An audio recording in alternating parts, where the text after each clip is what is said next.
What's the meaning of carcass?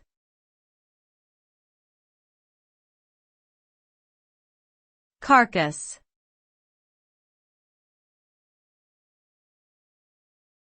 Carcass.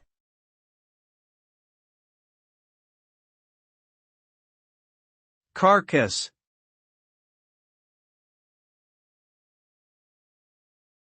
Carcass.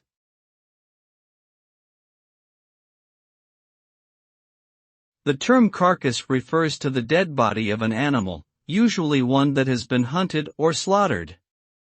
It commonly refers to the remains of larger animals such as cows, deer, or pigs that are used for meat production.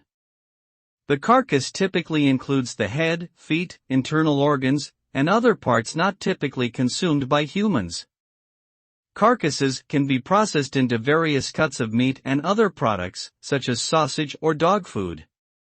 The disposal of carcasses, especially those infected with disease, is also an important issue in agriculture and public health.